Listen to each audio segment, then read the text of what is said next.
Maganda pala yung ganun biglaan yung medyo na-rush.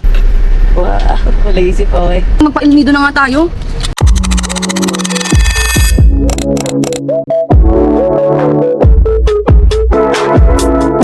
Day 3 na nga namin ito sa Puerto and ito yung maganda kapag DIY talaga yung itinerary ninyo. Kumbaga wala kayong hinahabol na oras, o bahala kayo sa buhay ninyo.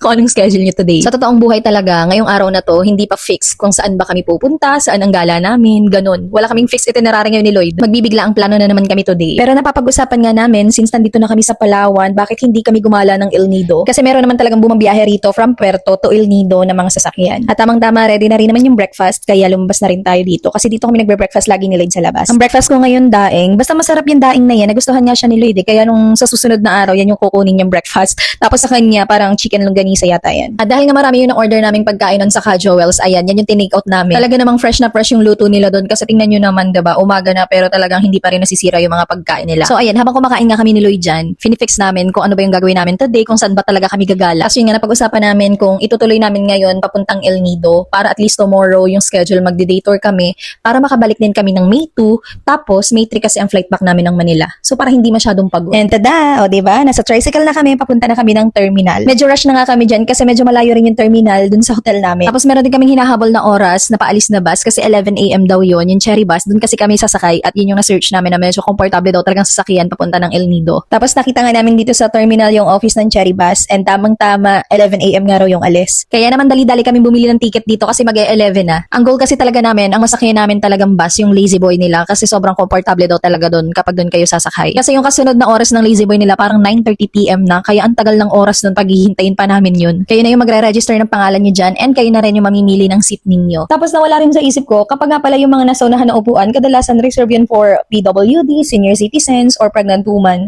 Eh yun yung napili ko. So na-realize na lang namin, nung bababa na kami ng bus, buti na lang aapat lang kami sa bus. Ganon, parang arkilado lang talaga namin yung bus. Ito nga pala yung mga schedule time nila kapag magmumula kayo ng Puerto Princesa. So, maganda pala yung ganun biglaan yung medyo na-rush. 10:45. So abot pa kami for 11.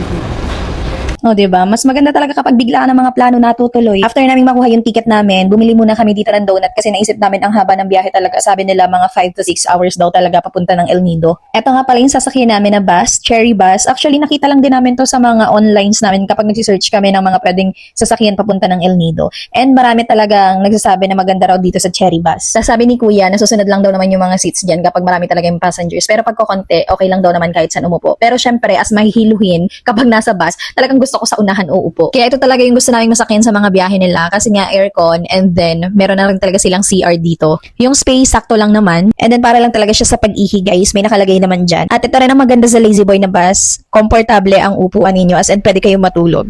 Wow, lazy boy.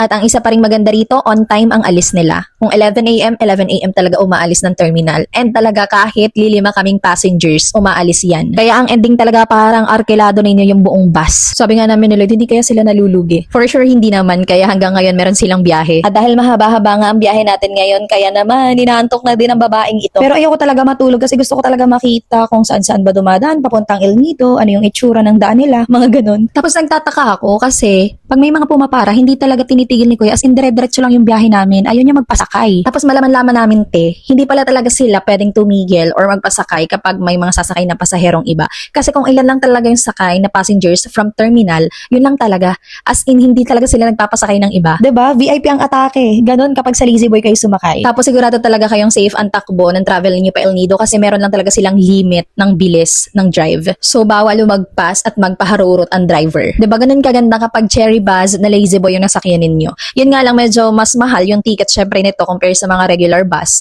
Pero talagang masasabi ko sa inyo as na-experience ko, sobrang komportable.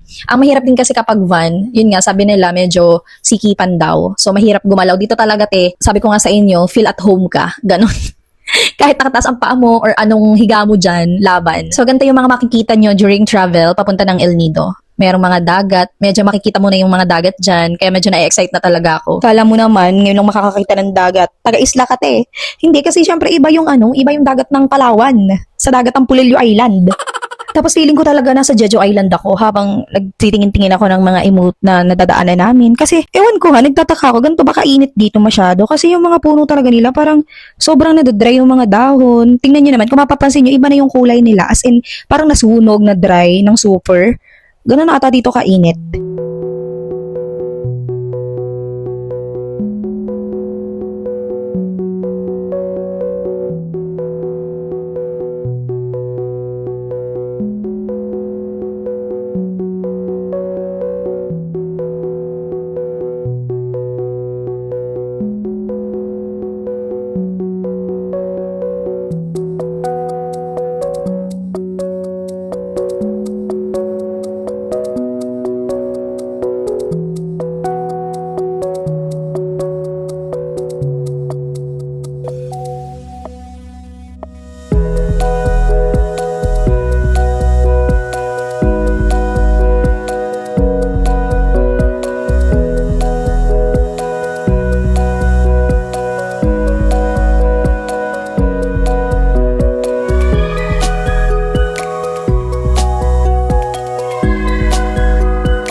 So dito lang kami nagtigil sa isang resto kasi ito lang daw talagang tinitigilan kapag lazy boy yung sasakyan. Kasi kapag mga regular buses daw talaga nila, parang dalawa yung tinitigilan. Tapos yun nga, pag may mga sasakay, di tigil-tigil sila. Kaya medyo tumatagal yung biyahe. Yung mga tinitinda nila rito, more pasta, cakes, desserts, latte. Pero meron din namang rice. Kasi yung mga customers nila, puro mga foreigner talaga. Tapos habang nagmemeryenda nga kami dyan at kumakain, nakikipagchikahan kami kay kuyang driver ng bus. At doon namin nalaman na ganun nga, ganito pala kapag lazy boy yung sasakyan mo, compare kapag mga regular buses, ganun. Tapos talaga mga 5 to 6 hours daw talaga yung biyahe kasi hindi nila nga pwedeng hiritin. Tapos yan ko nga nalaman kung bakit hindi siya nagpapasakay. Kasi sabi ko, kuya, ba't di ka po nagpapasakay kanina? Eh, ang dami-daming pumapara, ganun. So ganun nga raw talaga kapag lazy boy bus, hindi sila pwede magpasakay or tumigil. Kami naman magpa-ilnido na nga tayo.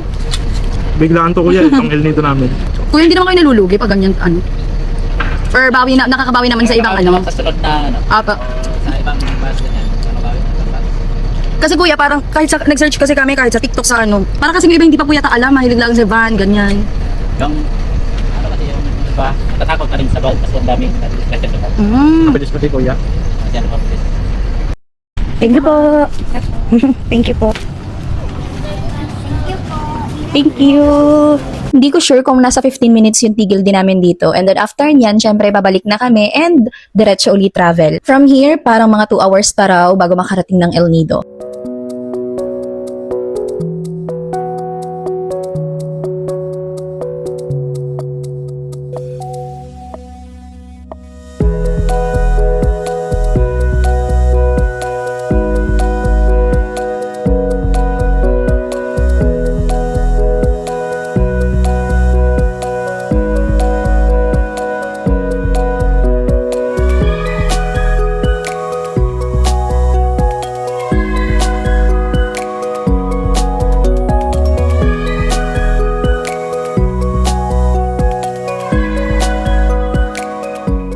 Finally, nakakakita na ako ng matataas na bato. So, it means nasa El Nido na kami. Grabe din naman talagang layo ng 5 to 6 hours pa El Nido. Mas malayo pa talaga siya from Infanta to Lucena. Pero, yung biyahe naman, buti na lang, smooth lang kasi nga hindi sila ganun kabilis magpatakbo. Tapos yun nga, komportable ka sa biyahe. Mga 5 PM na nga kami nakarating dito sa El Nido. And then, pagbaba namin ng terminal, sumakay lang kami ng tricycle papunta sa nabook naming hotel. From terminal, mga 15 minutes din kami nag-travel papunta dun sa hotel namin na nabook. So, dito kami nakapag-book sa Chibel Summer Riverside Resort. Pero sabi ng mga tricycle driver nga, Chibel daw yung tawag dito. Eh, ang basa ko, Chibel. So, sige, Palawan niyo to eh.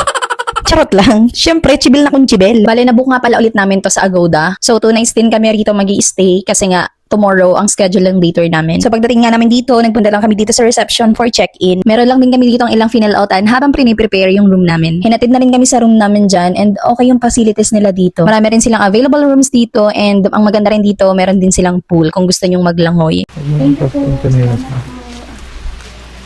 Thank you po.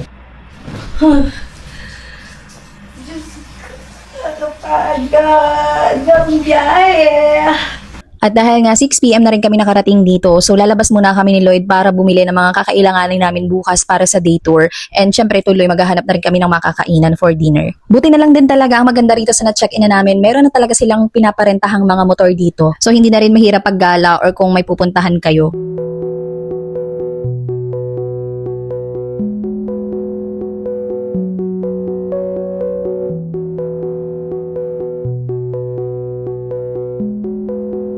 Dito lang kami nag-park ni Lloyd sa may munisipyo ng El Nido. Tapos sabi namin, bumili na lang kaya muna kami ng pasalubong para bukas hindi na namin gagawin kasi for sure, pagod kami bukas sa day tour namin. Ito nga pala yung mga tiyangge-tiyangge nila rito. So tuwing gabi lang talaga sila naglalagay ng mga paninda kasi ito yung pinakang night market nila. Tapos sabi namin, syempre hanap muna tayo at mag-ikot-ikot kasi sobrang dami talaga dito.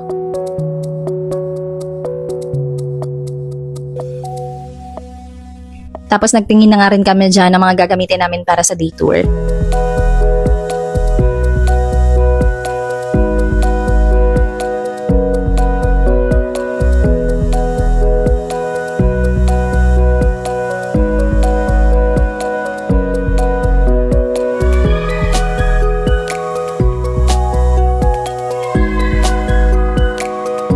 Marami kayong pagpipilian kung bibili talaga kayo ng mga souvenirs from El Nido, pero mas pricey talaga yung mga souvenirs nila rito compare sa Boracay.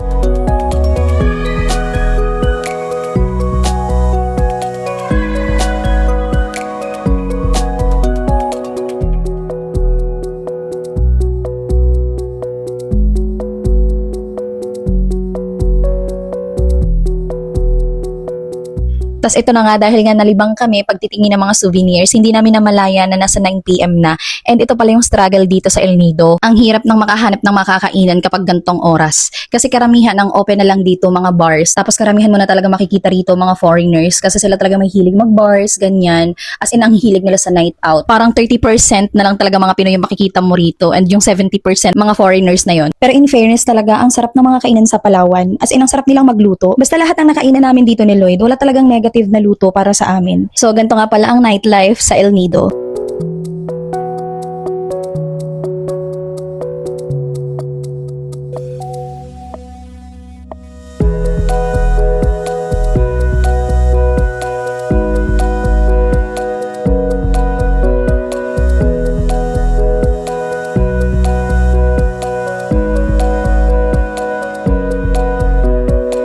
Iyan ang maghapong ganap namin from Puerto Princesa to El Nido. Thank you for watching, guys!